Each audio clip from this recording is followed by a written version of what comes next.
for them.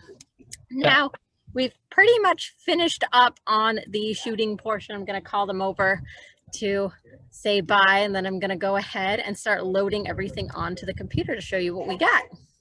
That was one of the questions, actually. Someone asked, did you construct that background or was it there? It was there. It's a part of this building's fence. They had like a gap there and they just put a random door.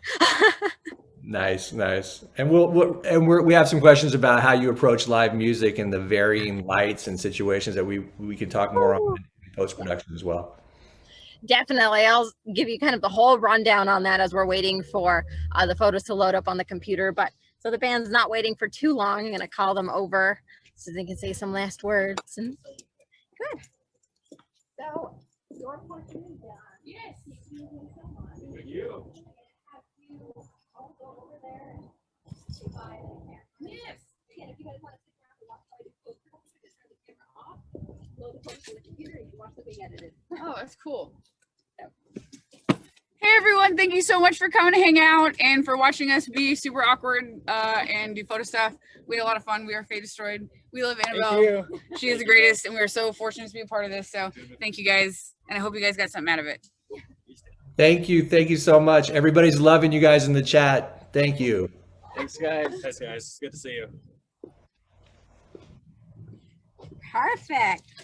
So because I am sitting on a phone hotspot and running the computer off of its battery, I am going to turn my camera off while I load everything into Lightroom. And then I'm going to share my screen so you can see what we got.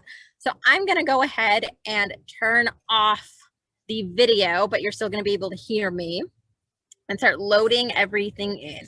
Stop video. There we go.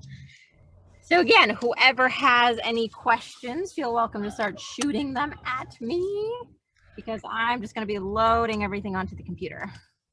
Well, we have one question. Can you please discuss your pricing for shoots? And I know that may vary, but very broad question. So I don't find it to be very accurate to tell anybody exactly how they should price something. And that's because pricing depends on your cost of doing business. Now, what your cost of doing business is any sort of expense that you incur in order to make sure that your business is able to run.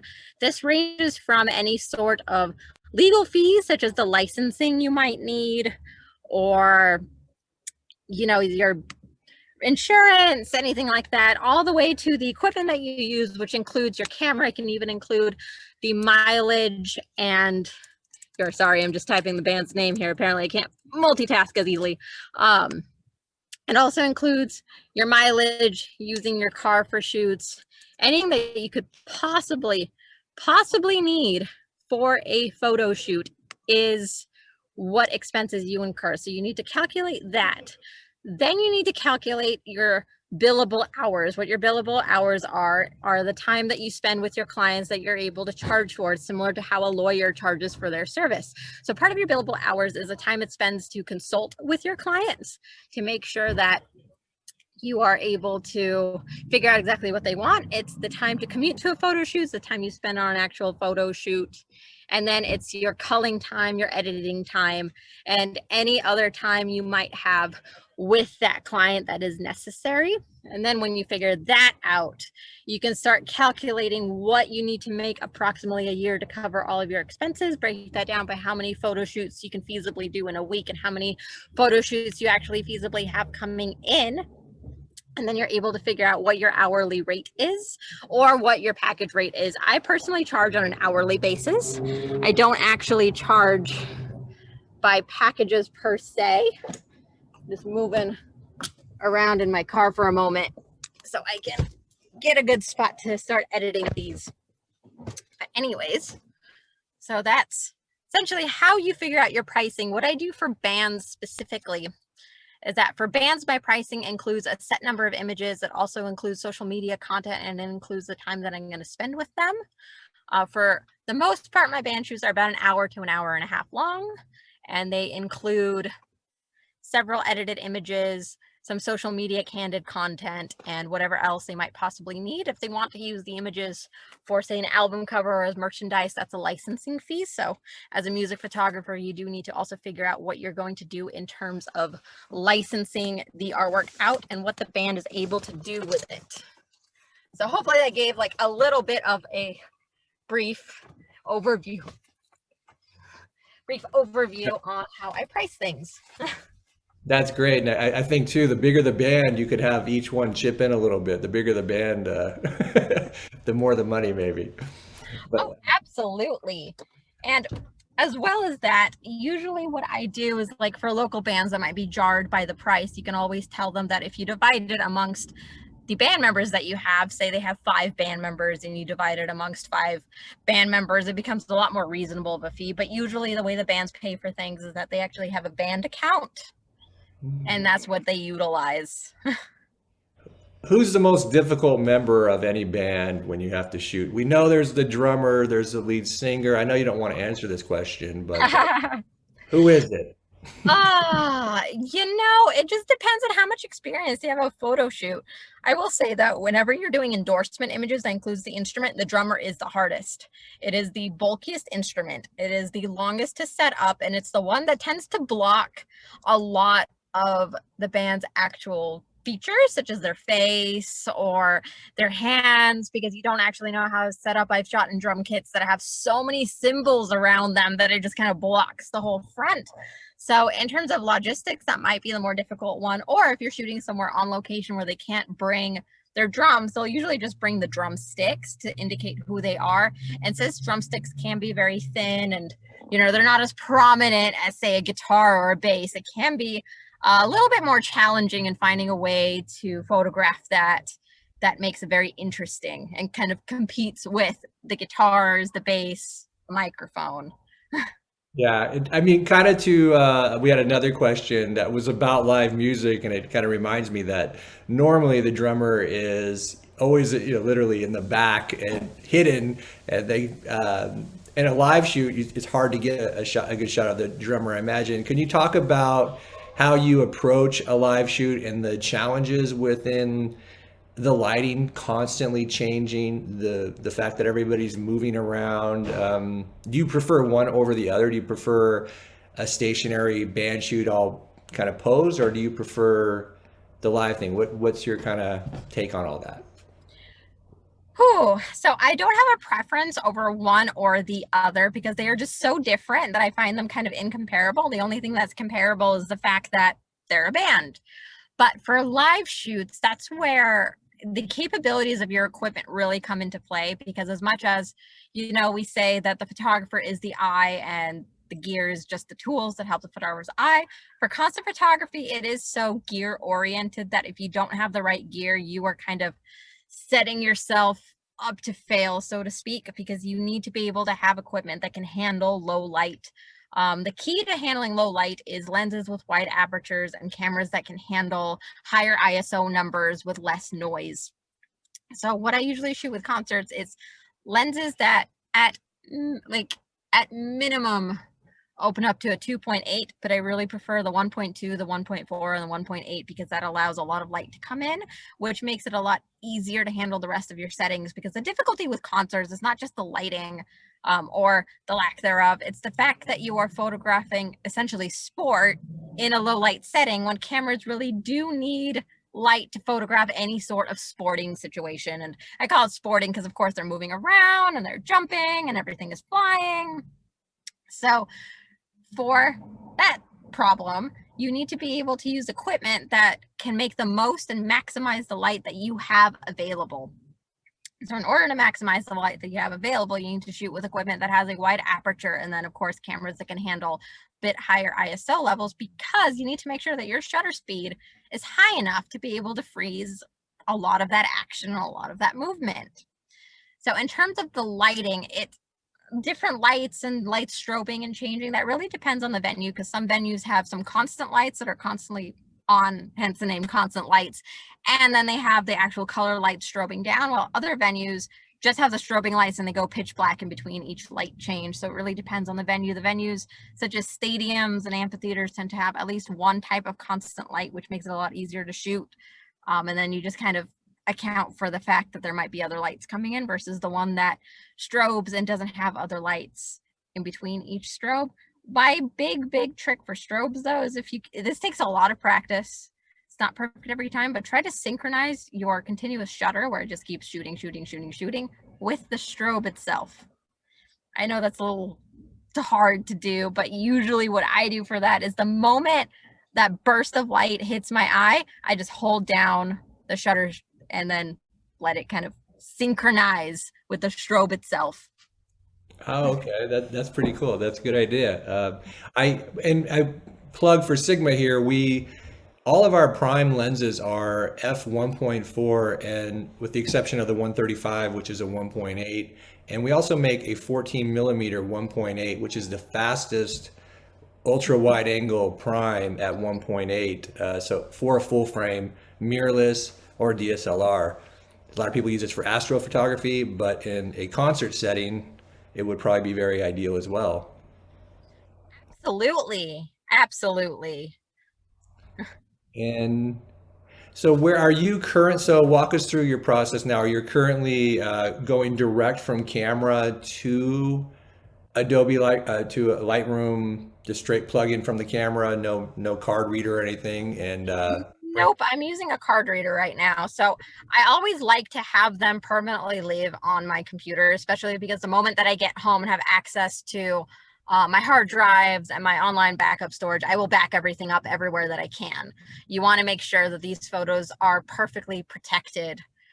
So I am moving it over to my desktop right now. I'm only at about 10 seconds left. I have a pretty high speed card reader considering we got thousands of shots because again, I was shooting in JPEG, so there was no lag between the raw. We got about 1,100 images. We're just going to pick out a few to show you how they came out in Lightroom. So after I get them all in, I will pump them into Lightroom because I let the band decide what shots they're going to do. All I do in Lightroom is actually just resize and watermark them for a proofing website. I send them the proofing website, and through that website, they pick out the photos that they want me to edit. So I actually work a little bit differently because I show the band the unedited shots. The luxury of me being able to do that is that they do know how the images are going to come out at the end of the day. So I don't really need to show them what my editing style is or what I'm capable of doing in the editing room. But if you have a newer client that is not very familiar with you, you definitely want to be able to show them what you're able to do. So you might want to apply some color correction before you proof them. And then the band will pick out the photos. My proofing website actually has a Lightroom plugin, so I'm able to synchronize my Lightroom exclusively with the selections they picked. I then pull them into my Lightroom. I will do some color grading, pump them into Photoshop if I need to remove any sort of artifacts or anything of the sort, and then I send them right along.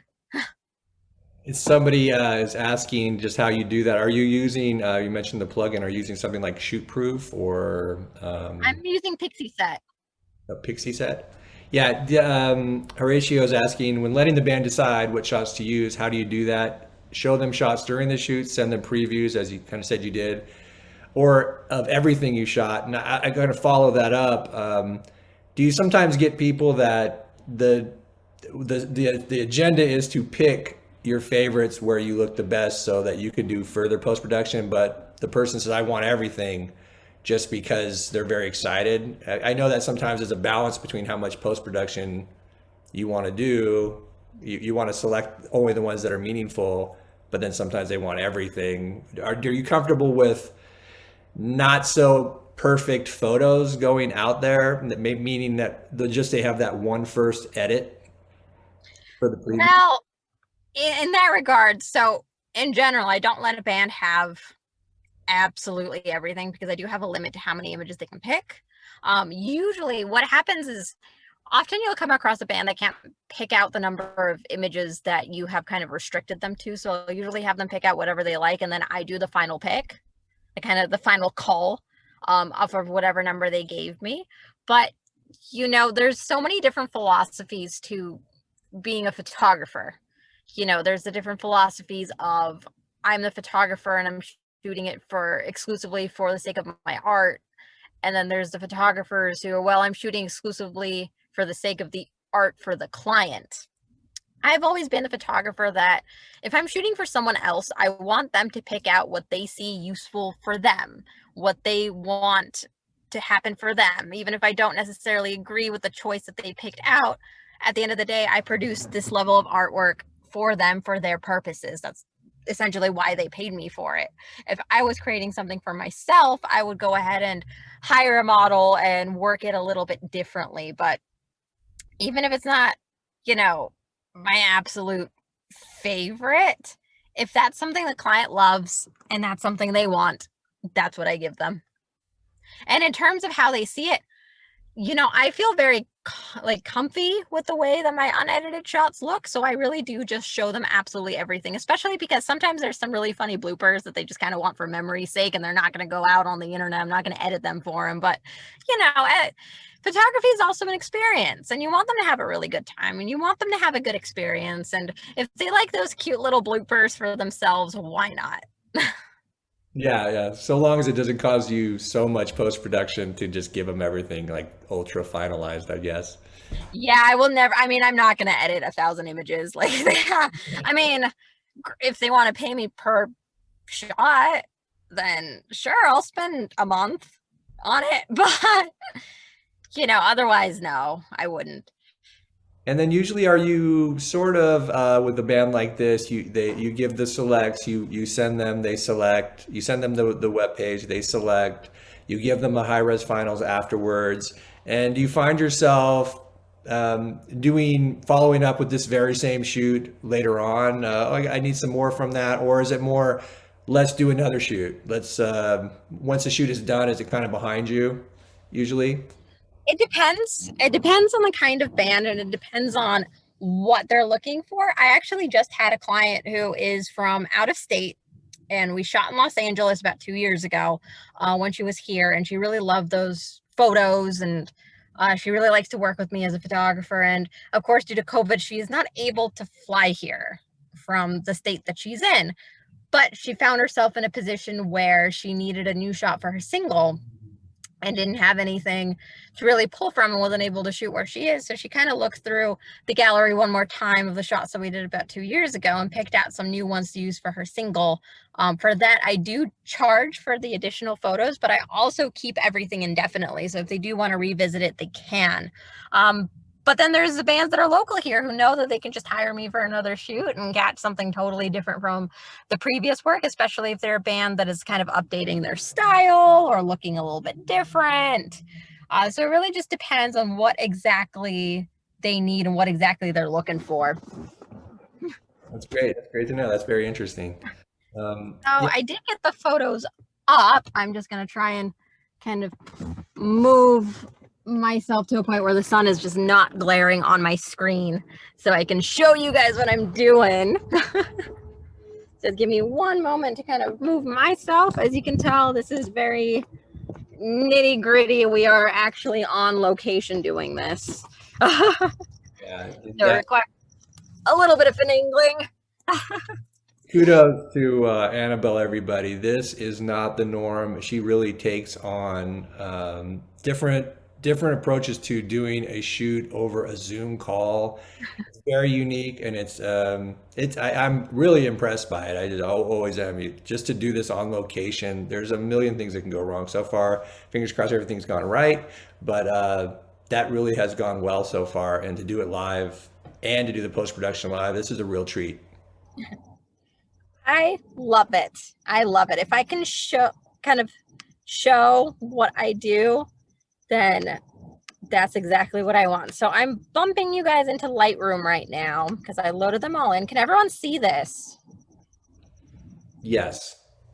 Perfect. So now you can kind of take a look at the way that the lighting was and how everything appeared on camera. As you can tell, everything was very nicely even lit. We have some really, really beautiful lighting on the band. I'm just scrolling through right now just so I can pull up a couple of shots just to show you how everything looks. Perfect. All this trash in the corners and whatnot, I will remove that in Photoshop We are in Los Angeles, so that is just something that happens here. So all of that will be removed in post-production. But you're able to kind of see what I saw when I was looking into the camera. I'm just looking for a couple more types of shots to show you. I always do a bit of a variety of horizontal shots and vertical shots, depending on what the band might be using them for. This little glare area, I might try to match it to the darker side. I would probably use the clone tool and clone that over. Just to make sure that's all even, because we are working with the available light that we have. I really like their posing here because they have nice little levels. It gives you a little bit more of a variety. So plus we got that sky beautifully exposed. I know that everything's going to be nice and sharp once it all loads in. My Lightroom is running just a little bit slow because I am on a laptop right now, but you can really see that beautiful sharpness. If you were to zoom in even further, you'd be able to see all the different strands of her hair. Let's move over to some fun guitar shots. There we go. That's how this all turned out. Gosh, I really love the lighting and the way that the blue pops so beautifully because we were shooting in the shadows. And this is what I was talking about with making sure that the headstock is clearly legible. You can see this is a Schecter base very clearly. We're just waiting for that to load. You can see a little loading button. Oh, that is just so beautifully sharp. Look at that. Every little detail. Beautiful. I'm going to keep on going for some other fun poses. You can see how that all turned out. These shots turned out just a wee bit darker than I had originally wanted, but we can line that up just a little bit. Let's see some more where we're playing guitar over here. Perfect. So you can see some posing ideas. There we go. You can see the little depth of field. It's nice and shallow. A lot of the shallow depth of field also really depends on your subject's proximity to the background, because he was pretty close to the background. You can see a lot more of that background, a lot more of the details of the background than you would had he been a lot further away. If I were to push him way further away, then this would really just blur entirely into a texture. So some fun posing there. I got a little bit lower to the ground there. Same with these, just got a little bit lower to the ground there to play with the composition there. Let's just fast forward to some of these where you can really see that 1.2 working nicely. There we go. Oh, that's actually a 1.4, pardon me. You can really see that 1.4 working nicely, and you can see how it blurs out significantly more, especially because I got a lot closer to him. All this kind of distracting stuff would be cloned out in Photoshop. So I'm still just running through a little bit so you can see some of the different poses. There we go. That's a nice pose right there after it loads. You can really see the loading. There we go. Beautiful sharpness. Hopefully this is coming through the way it's supposed to on Zoom. If not, then you're just going to have to take my word for it that they are beautifully sharp. It's coming in beautifully sharp. It looks great, and it looks so much different than what we saw through the live view. It's really impressive. Perfect. Yeah, let's see. There we go. You can see like every hair in his face. It's perfect. We love that. Here's some tattoos. There we go. Yeah, so tattoos, I would darken them just a little bit. Probably in Photoshop, I'd probably use the burn tool. Just to darken them just a wee little bit. But just really, really nice work. I'm very happy with what we got here. Here's the hair flipping you guys wanted to see. Very fast shutter speed. Let's see, where's another one? There we go, nice. Little hair shot. See, pulling through. Another nice classic shot right there. I do like putting bands in wider stances. Just makes for a really cool composition. But once more, beautiful sharpness, beautiful quality. I mean, ever since using Sigma lenses, I really don't have to ever play with a sharpness slider or anything like that. Everything is already exactly the kind of clarity that I would want. It really, really is. So looking through some of these, I'm just kind of scrolling through quickly just so you can have a good idea of what we ended up capturing.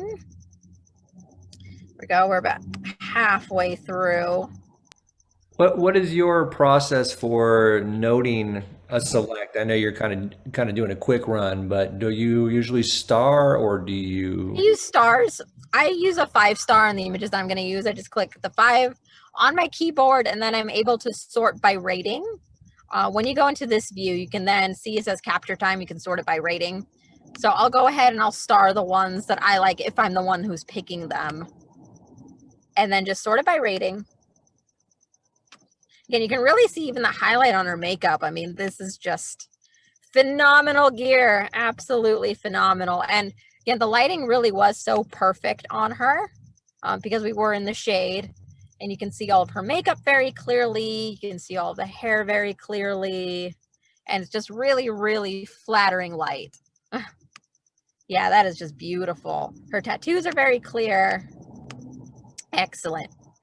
And for women, I really do like when they kind of stretch up a little bit more because it kind of elongates the pose. It really gets the eye to travel up, especially with the composition that we have here where we do have quite a bit of negative space. I'll probably crop it down like this. I'm actually going to mark this one to show you how I'm going to edit it just for some color ideas. These are some close-up shots. Let's find another little close-up look. Beautiful.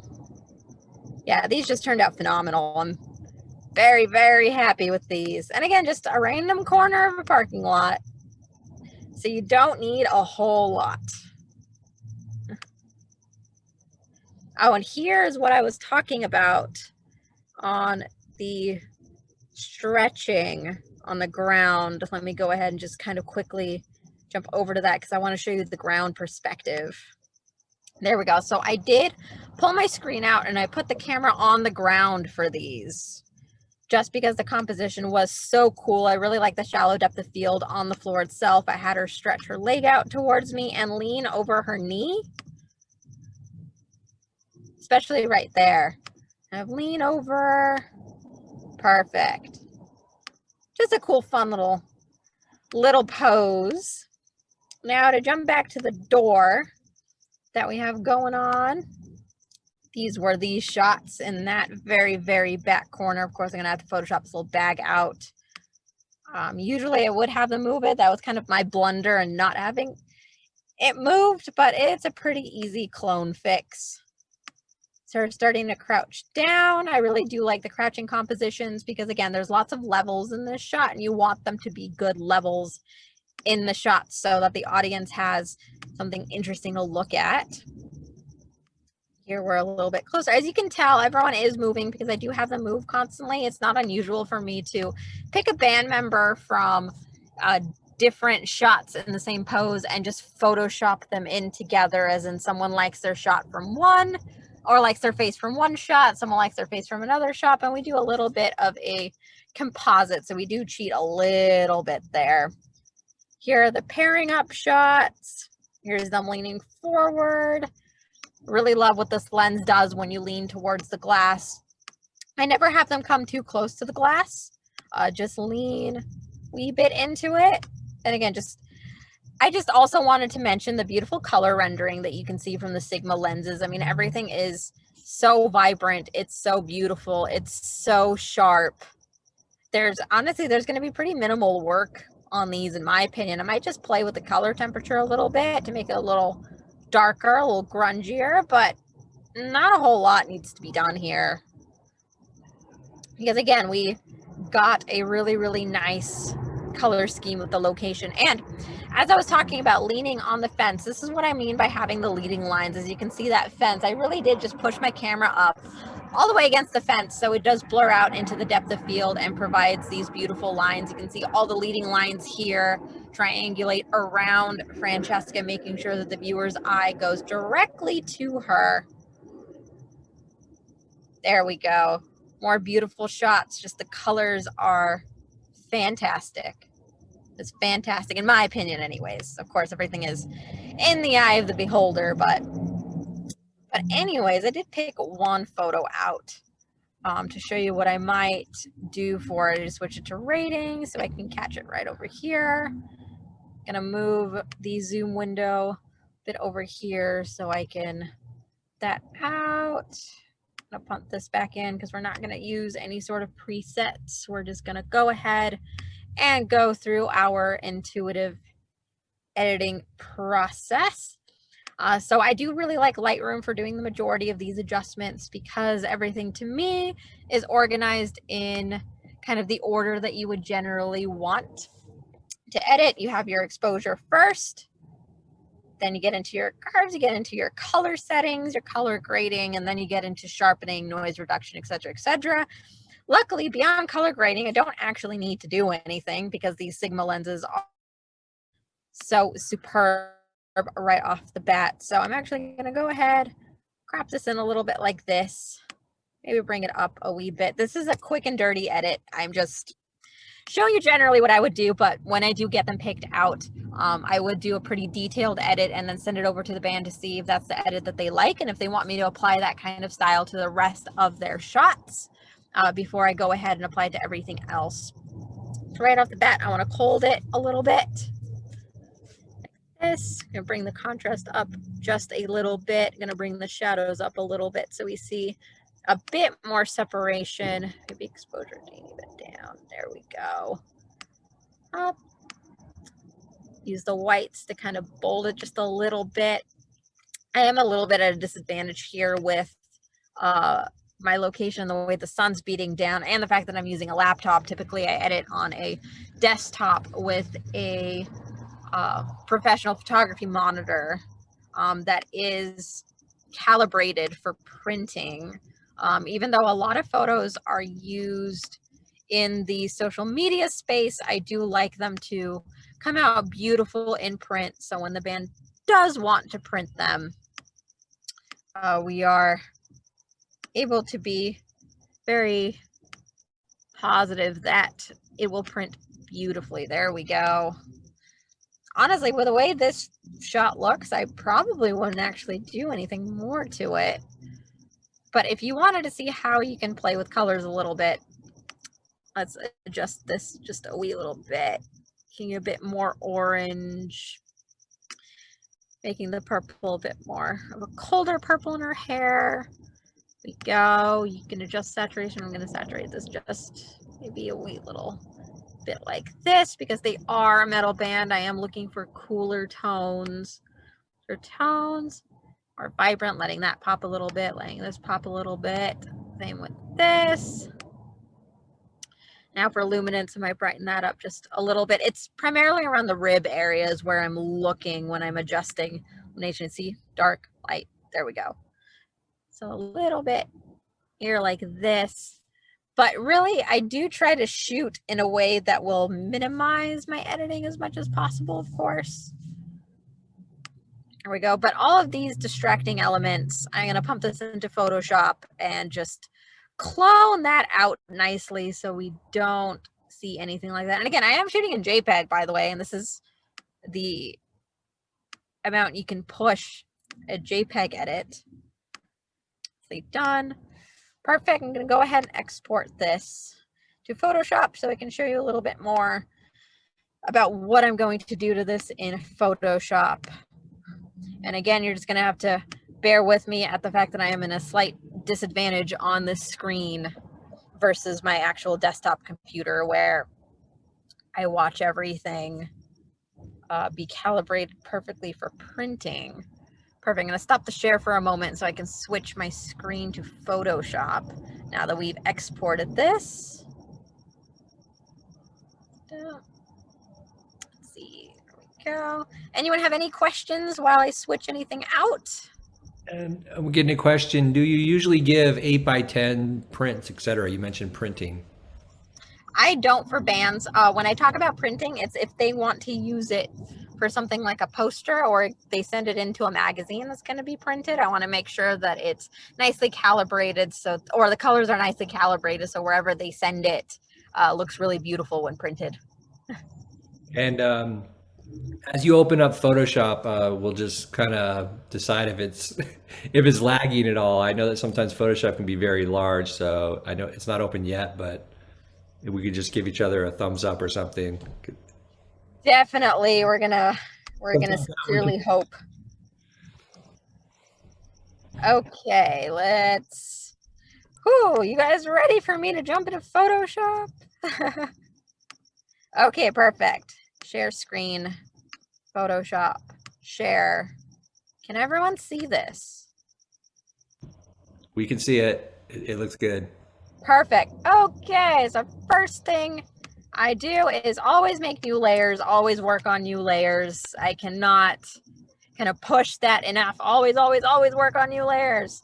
Because if you make any sort of mistake or you realize that you're doing something that you later want to change, you are able to by just using the eraser tool or the masks or turning layers on and off. So non-destructive edits. We're always looking for non-destructive edits. So first thing I'm gonna do is this corner is bothering me. So I'm just gonna go ahead, mark that and use content aware. Oops, forgot I'm a new layer. I made a little action for that so I don't need to use codes. There we go. Sorry, this takes a minute. There we go. Yes, nicely done. Again, it's a little bit hard for me to see on my laptop here, especially because the sun's out. So once more, I appreciate you all bearing with me on this one. Okay, so we got rid of that, so it's no longer kind of jarring to the eye. There's another spot that I really don't like here, which is whatever this is in the back. I think that might be a piece of glass. I'm gonna make one more layer. There we go.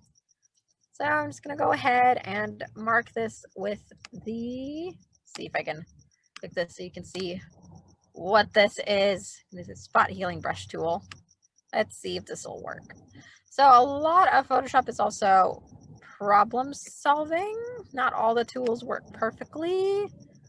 There we go. We're going to fix this up. Pushing that down just a little bit more. There's a bunch of different ways to do this.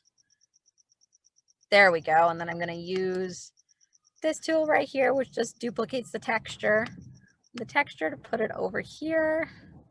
Oh, went a little too close. Again, this is so hard to do on a laptop because not only do I use a desktop, I always use a tablet where I'm actually drawing on the picture rather than using the little touch pad that a laptop has. So it's almost as if I'm reteaching myself how to do this on a laptop. Now there's a bunch of these little distracting elements. They're just gonna go bye-bye. Don't like any of that. That's just something you end up dealing with when you shoot in urban locations. There we go. Perfect, but it's already looking so much better with all of that kind of removed. Get this little, right. Let's see how that clones out. Oh, actually cloned out really nicely. There was a recent update to Photoshop that makes content aware a lot more accurate than it was. Let's see if this will work or if it's too big of a chunk. Oh, it actually worked quite nicely. Made a tiny little gap right there. We go. I'm gonna zoom out. Can already tell that it looks so much better than it did. If we're gonna take all of these off, that fixed quite a bit of a compositional issue. This cleans everything up further. Then that rod, which is jarring your eye, is nicely fixed. The only thing else I'm going to do is actually use this, probably grab this part of the image. We got a little bit of a stamping issue right there, so I'm going to cover some of that. This part, whoop, and grab it right there. There we go. Whoop. There we go. Just kind of fixes other things that might be a little bit jarring to the eye. I'm still contemplating if I want to leave this in or not. I'm going to leave it in for now.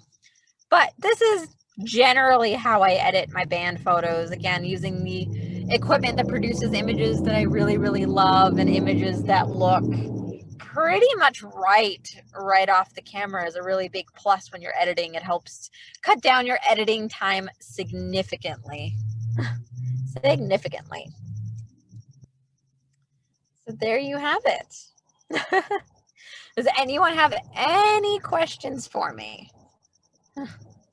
We're getting a question, back to live performances. Do you have any recommendations or tips for shooting bands and performances when you have less control over poses, lighting, and environment? Be quick about it and just kind of go for it.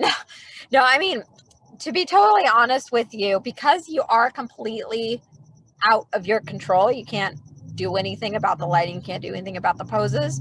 A big thing is to take that mental block out of your head that you have to be in control. Because whenever you're shooting an event, such as a sporting event, a concert, even, heck, I shoot dog sporting events where they're supposed to go on a set course and they never do. They'll sometimes go off course. You have to take away the mental block of having to have control over everything and just accept that you don't have control over anything. And at that point, you just have to jump in and shoot what you can. I always shoot on burst mode, which takes advantage of the high frames per second in my camera to make sure that my camera can just continuously fire off, because I know I'm going to get a shot in there. You learn how to move yourself around. My big tip when concerts do come back and you are, assuming you are shooting from the photo pit, because the different kinds of photography passes allow you different kinds of access. The most common photography pass is usually a press pass or a regular photo pass, which allow you the first 3 songs in a photo pit. For those that don't know, the photo pit is a barricade or a little area with a barricade at the very, very front of the stage where the security stands. You typically only have access to that for 3 songs if you're on a regular photo pass, and a lot of photographers really like to flock to the center of the photo pit. I always start on my far edges and then move myself forward. And the reason for this is because you want to have enough room to move around, so while the other photographers are congregating in the center, you have all this spacious movement on either the right or the left side. And next, for the music clients that I shoot, a lot of them really like their profile shots or their side shots, so you're able to capture that a lot easier from either edges of the photo pit. And then as the photographers in the pit move from the center and start moving outwards, you start moving more and more inwards throughout the set, and then you're able to get a variety of vantage points. That's great. We're getting someone is mentioning how great this is and how amazing it is that you're able to get portraits without artificial light and simply just being in a cloudy, shadowy area. It's not so much a question, but just a compliment, and really making this person comfortable with approaching their next thing in natural light. Hey, thank you. And do you ever bring an assistant to help with environmental control? I do, usually. I mean, if I need it, really. It depends on where I'm shooting. Like today, I did scout out this location the other day before deciding that this was going to be the spot where I do the live stream. I saw that this area does get pretty shadowy, so I didn't actually need to ask an assistant to come in. But usually if I'm shooting in an area like West Hollywood or downtown, or when I'm in Vegas, like the Vegas Strip or something like that, I usually will have an assistant, because there is so much going on that I might need someone to help me, someone to keep people away from the specific spot that I'm shooting, or to hold up a reflector. Sometimes if I don't have kind of the cap on my lens that blocks out the sun, sometimes I will actually have a physical assistant stand in the position of the sun to make sure there's no sun flare, because I have been known to accidentally forget that cap at home. So it really just depends. That's great. And one person asked to confirm you were on the A7 III with the continuous autofocus with eye focus on? A7R3. I mean, I suppose it's just megapixel count. That's the only difference between the 7 III and the 7R3. And yes, continuous autofocus with eye tracking on. Well, that's great. If there are no more questions, I wanted to, I think that kind of wraps up the questions, and we really enjoyed the process. And I'm really impressed at the Photoshop process too. You just, how you spotted these little details that were not quite right, and it really improved upon that photo. And yeah, this whole thing has been really great. And I just want to thank you from Sigma, and I will let you say your final words before we wrap this up. I know you're on camera right now.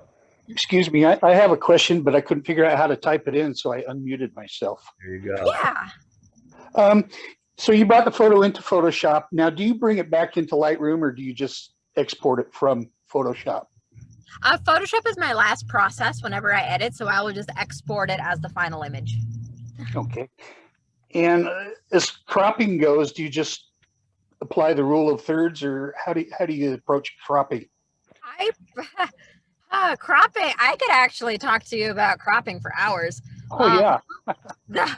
You know, did learn and study the rule of thirds, the golden mean, and all of those traditional compositional elements, but I personally go by my own set of rules, which primarily revolves around the sense of motion, whatever direction the motion is moving. When you look at an image, even if it's a static image, there should be a sense of direction there, such as the shot that I was editing where she was stretching up, so the sense of direction is going up. I will always leave more negative space in the direction that the movement is aiming towards. Sure. Again, pulling up, so I left a lot more negative space up top, but because she was just moving up and you get the feeling of the direction going up and not off to the side, then I did crop the sides in just a little bit, because you can have a little bit of tightness there, but I find that if you crop right where the sense of movement is, the image starts to look really claustrophobic. Right, yeah. And my last question, RAW versus JPG or combination? When you're on a regular photo shoot, you just shoot in RAW, or do you shoot both? I just shoot in RAW. I mean, when I shoot concerts, I do not actually shoot in RAW. And that's because the RAW will lag the camera quite a bit, and I favor the speed of my burst mode over the lag that might incur because of the RAW. But I also don't edit my concert images very much. RAW is really beneficial when you have to do a lot of editing in terms of exposure correction, a lot of color correction. Well, the way that I shoot concerts is that I don't actually end up doing a lot of exposure correction, because I try to, after all the years of shooting shows, I've been doing it for about 11 years, I kind of figured out the right way to catch the exposure as quickly as possible whenever I shoot concerts, so I don't do a lot of editing to them. But when I do portraits, if I'm shooting in a location where the lighting really is incredibly difficult and I know that I'm going to be doing a lot of post-processing work, RAW all the way, because you're able to save your highlights, you're able to save your shadows in ways that you cannot do with a JPEG. However, in a shoot like this, I really didn't even see the need for RAW. I mean, there was such minimal editing work done that I shot it in JPEG, and I find that to be totally okay. Great, thank you very much. No problem. One of the questions also regarding cropping, do you usually do a custom crop, or do you keep the same aspect ratio on the entire shoot usually? I keep the same aspect ratio unless the images are very exclusively going to print for a specific aspect ratio, in which case I'll switch it to that aspect ratio. But otherwise, I keep it at the original one from the camera. Perfect. That concludes the questions at this time, Anabel. Yay! Well, again, I really wanted to say thank you. Thank you so much for tuning in and spending your Saturday with us and watching us have fun with a band in a parking lot. Again, the band was Fate Destroyed. They are super awesome. Find them on Spotify, Facebook, Instagram. They rock. And I really appreciate you all kind of watching what I do and what I'm passionate doing. Thank you. Yeah, and thank you, Anabel. And again, thank you for everyone who came out here. You're getting all the love in the chat, Anabel. And thank you for supporting Samys. And please support Samys and check out Sigma. We have a whole line of all these great lenses that helped Anabel achieve these great photos. So please try to support, and we'll be doing more of these. And thank you so much, Anabel. Thank you. Bye, everyone. Bye, everyone. Thank you. I'm going to end it up. Ciao.